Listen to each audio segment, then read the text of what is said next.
SSC 27-28 ব্যাচের প্রিয় শিক্ষার্থীবৃন্দ, আজকে তোমাদের টাইপ স্পেশাল ফিজিক্স দ্বিতীয় অধ্যায়ের দূরত্ব নির্ণয় গ্রাফ থেকে কিভাবে দূরত্ব নির্ণয় করবা সে ব্যাপারটা শেখাবো। দেখো এখানে একটা গ্রাফ দেওয়া আছে, এক্স অক্ষে অলওয়েজ সময় হয়, এখানে সময় দেওয়া আছে 10, 20, 30, আর ওয়াই অক্ষে দেওয়া হচ্ছে বেগের এককটা এখানে উল্লেখ করা আছে মিটার পার সেকেন্ড, আর সময়ের একক হচ্ছে সেকেন্ড। ঠিক আছে, আচ্ছা বলছে মোট দূরত্ব নির্ণয়। তোমাকে বলে দিছিলাম যদি তোমার কাছে আদি বেগ এবং শেষ বেগ থাকে তাহলে তুমি s equal to u plus v divided by 2 into t এই সূত্রটা ইউজ করতে পারবা। বুঝতে পারছো? এখন দেখো তিনটে স্টেপ হয়েছে। এই দেখো উপরের দিকে উঠতেছে, শূন্য থেকে বাঁকা উপরের দিকে উঠতেছে, তার মানে যদি আমি নামকরণ করি, এটা দিলাম এ, এটা দিলাম বি, এটা দিলাম সি। খেয়াল করো ও এ হচ্ছে ঊর্ধ্বমুখী, অর্থাৎ এখানে ত্বরণ হয়েছে। এখানে কি ত্বরণ হয়েছে? সুষম ত্বরণ হয়েছে ভাইয়া। তার মানে 3 স্টেপে তোমার দূরত্ব বের করতে হবে। বলছে মোট দূরত্ব নির্ণয় করো। তার মানে ও এ হচ্ছে সুষম ত্বরণ, এটা হচ্ছে S1। এবি দেখো এটা উপরেও যায় না নিচেও যায় না, তার মানে কি এই বরাবর আছে বেগের সাথে কি সময়ের সাথে দেখো সমান্তরাল একটা রেখা, এই সময়ের সাথে এক্স অক্ষের সাথে সমান্তরাল রেখা, অর্থাৎ এখানেও বেগ 30, এখানেও 30, এখানেও 30, এখানেও 30, প্রতিটা বিন্দুতে কত? 30। তার মানে হচ্ছে এবি হচ্ছে সমবেগ, এটা হচ্ছে S2। এবং বি থেকে সি দেখো এটা নিচে নামতেছে, বি থেকে সি কি করতেছে ভাইয়া? আস্তে আস্তে বেগ, এখানে ছিল 30, সিতে এসে দেখো এই বরাবর বেগ কত? 0, অর্থাৎ এখানে মন্দন হয়েছে। দ্যাট মিনস 30 স্টেপে তোমার দূরত্ব বের করতে হবে।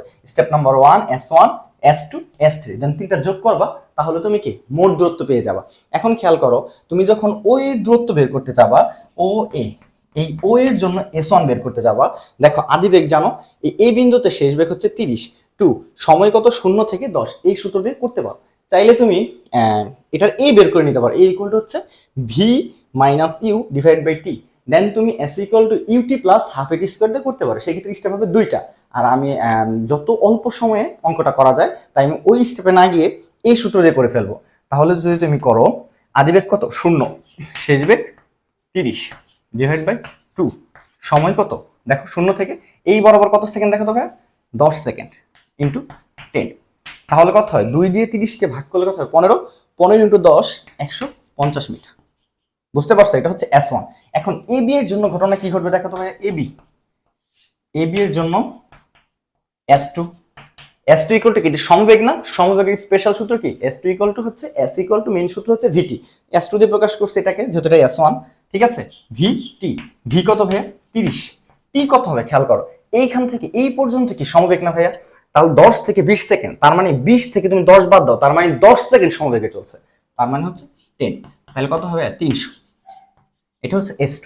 এখন আসো S3 বিসির জন্য যদি S3 হয়, সেম সূত্র হয় ভাইয়া, u plus v divided by 2 into t. আদি বেগ কত ভাইয়া? 30, দেখো এই বরাবর বেগ কত? 30, আর এই শেষ বেগ কত? এই বরাবর আসে 0, এই 30 কিন্তু হচ্ছে সময়। বুঝতে পারছো ভাই? এই 30 কিন্তু সময়ের 30 সেকেন্ড আর কি। তাহলে ইউ প্লাস ভি ডিভাইড 2, টি কত হবে ভাইয়া দেখো তো?